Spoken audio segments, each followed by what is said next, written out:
my day and my planning with those questions, it not only helped me to better plan when those breaks are, but I started to kind of separate myself, my identity, so that when students said, "This is boring," if they ever said that, then I wouldn't take it personally. I would just be like, "Oh, this is a time that they need engagement." And I began.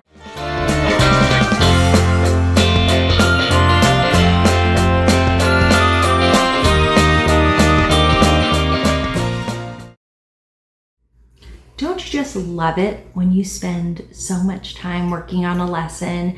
You've planned it, it's going to be so perfect for your students. You know where to pause, tell a joke because the students will laugh at it. You know exactly every detail, what to say, when to say it, how to make it incredible. And then the day comes. 5 minutes in, you start to see students' bodies drooping, eyes are glazing over, and someone even shouts, "This is boring." Ouch. Immediately, my heart would sink. I go to that dark place where, oh, I'm not a good teacher. This isn't even worth it. I can't do it anymore.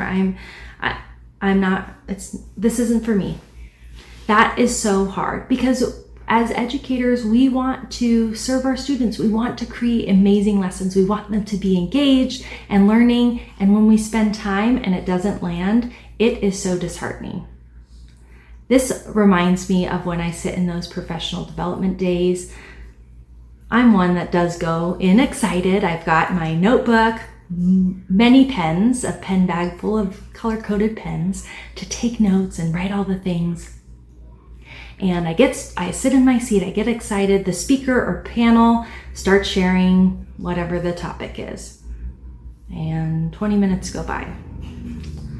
Okay, I'm still engaged. Now it's 45 minutes. Still in my seat and listening, but I'm starting to look at that door a little bit and the clock more frequently. An hour and 15 minutes goes by. I'm starting to get really squirrely by now. They haven't given us an opportunity to get up, apply our learning, move, anything, talk to our neighbor. So my notes start becoming a task list. Maybe you've had this before where, okay, what grocery items do I need to get? What are the things that I'm supposed to be working on? If I didn't bring my notebook and maybe I had my computer, grading, whatever, something, I'm planning lessons, whatever it may be. That happens so frequently. And I recognize that because I like to be able to apply what I'm learning. I like to have opportunities to participate. I like to be invited into learning. And I think that's what our students look for. It's nothing wrong. Like a lot of times we go in well with our lessons. We have them planned. We provide opportunities, but sometimes they just don't land the way we want them to. And that was something that I really struggled with as a new teacher. I was planning my lessons individually because that's kind of how I was taught. I turned them in. This assignment in your credential program has you write a science lesson. Wrote it, turned it in. This is math. Right? Figured out, turn it in. So when I was planning, I got my first teaching job, and even after that, I would plan my lessons very individually as little separate pieces. And I started to recognize, well, what if I looked at my entire day and how it flowed and when students needed movement, needed breaks?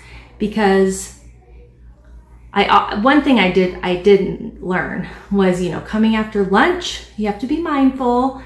Everyone's coming in with a full tummy. A lot of times they're a little bit tired. So, what you do after lunch can sometimes dictate how well students are engaged in that. But I didn't look at kind of the whole day and when I was providing opportunities. So I might say, oh, well, I planned today's language arts lesson and it has some discussion, so I'm good. And when I looked at the whole picture, I began to kind of root myself in a few of these questions. Where might my students need a break? How can I provide discussion for students? Is this a space where students might need to get up? They might want to go find a partner. And if that's the case, I'm probably going to need to build in a little bit of extra time to remind them of our procedures of how to find a partner, because That's a quick time waster if you're not efficient, your class doesn't know what's expected of them, because they could be wandering all day looking for a partner. So building in that time. Is this a space where I need to pause for reflection? Are students going to need more time to process things? When I started rooting my day and my planning with those questions, it not only helped me to better plan when those breaks are, but I started to kind of separate myself, my identity, so that when students said, "This is boring," if they ever said that, then I wouldn't take it personally. I would just be like, "Oh, this is a time that they need engagement."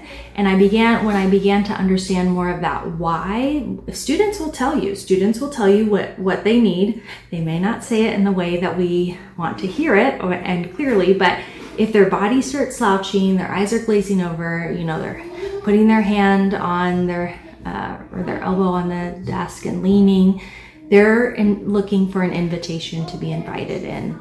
And so those are our cues to just pivot. And so as I continue to really reflect on those questions and remember that that's the heart of it, I wasn't so worried about I'm a bad teacher. I started to kind of leave that dark place that sometimes we can go to.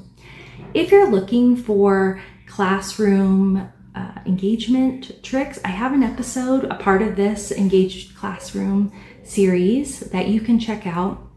It's titled Classroom Engagement Tricks, and it's got 10 different ideas in there. You can pick 1, 2, maybe you're just inspired by it, but hopefully it'll give you, some more tools in your tool belt to be able to provide those opportunities in your class if you need them. And again, just as kind of a final note, our students want to be invited. They want to participate and engage. And when they're tuning out, it's nothing to take personally. It's an opportunity for us to just recognize that they're telling us what they need. And so again, root yourself in those questions and try to separate yourself from taking it personally, because they're not trying to hurt your feelings.